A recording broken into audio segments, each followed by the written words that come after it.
So I applied for this job that I really wanted on January 3rd.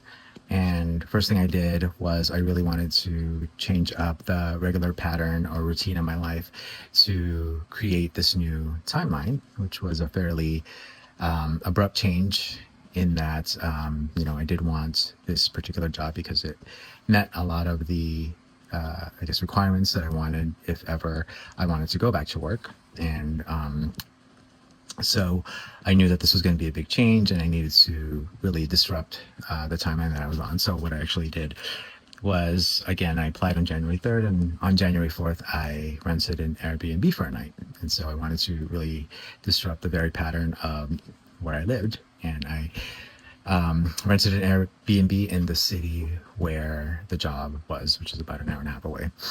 And so that was number one, disrupted the pattern with an Airbnb rental, pattern of my life with an Airbnb rental. And then number two was I did the first of two deep meditations where I visualized myself and my life, or visualized my life as if I had that position already. And I also used my amethyst stone. Yeah, just the amethyst stone with that visualization, and I connected with my higher self in the spirit realm by doing like a circular motion on the amethyst the whole hour, and the visualization. So that was number two, a really deep meditation. And then number three is every night for the 13 days, before I went to bed, I spoke to my higher self and asked to allow me into any different dimension where I could have the lived experience of the energy of the manifestation that I wanted in this timeline. So each night I did have a really beautiful dream. I'm a very frequent lucid dreamer. And so every time I sort of became lucid in each dream, the first thing that I noted was how wonderful I felt. And that energy of, I guess, contentment and lack of anxiety of a really important part of my piece of the puzzle of my life in terms of its structure and the architecture of it. That anxiety was gone, but also I just felt really contentment.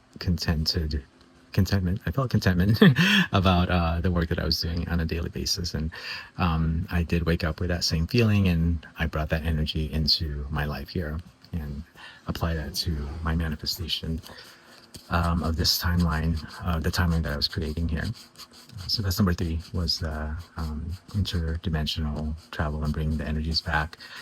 And then number four was another hour-long meditation. So two of my nightly meditations, I meditate for an hour every night with a very specific intention. So I dedicated two of them to this manifestation. And this time, instead of an amethyst, I did use a green candle. My specific purpose was protection and prosperity and clarity. So I felt that a green candle was appropriate for that. And what was interesting about this was the next day, the green manifestation candle, which I left outside. I do my meditation, my nightly meditation outside in my backyard. But when I went out the next night, the candle that I used, very interestingly, had bent 90 degrees.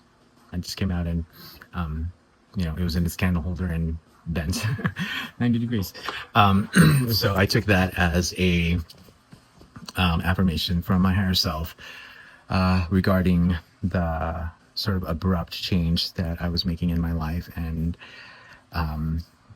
in that I had been previously on the path of not working and just sort of doing odd jobs, and not working like a regular, definitely not a corporate job, but not working, a regular job where then I'm out for 40 plus hours a week. And it was sort of a confirmation that this abrupt turn that I was choosing to take with this manifestation was the correct turn. And I saw that the candle wasn't broken. So my prosperity and my clarity and the protection for me and my family wasn't broken, but it did take a sharp turn. And even though I am taking the sharp turn, none of that was ultimately disrupted. So I thought that was interesting. And so number four was, a second session of meditation dedicated to this manifestation. And then number five was I asked my husband, who is a kitchen witch, he's been practicing actually a lot longer than I have, his whole life almost. He's also a medium. I asked him to help me with this particular manifestation because again, it was like the perfect job and hardly ever comes up, and I really wanted it. So he did his own incantation, working with a deity that he works with often. And what's interesting about that is I have always asked him to help me with the most important, or what I felt that were the most difficult manifestations that I was working on. And they always seem to, quote unquote, be successful when I ask him to help me. And I believe the reason is, and I've had many sort of initiations or visuals about this, some knowings about this, a lot of dreams about this, where I am the representation of the divine feminine in this particular lifetime, and he is the representation of the divine masculine in this lifetime. And again, I won't go into detail as to why I believe that, but I do believe that the union of those two things is really important for this timeline. So those are the five things that I did, and pretty cool. Yesterday, January 16th, 13 days later, I did receive the conditional offer pending, FBI clearance investigation, which will take a few weeks, but I don't, there definitely shouldn't be any problem with that. So yeah, and I thought it was 13 days, which is pretty cool. 13 is my lucky number. I was born on 13th, and it's sort of my, it's my number. Me and Taylor Swift. Okay, I hope that's helpful for somebody.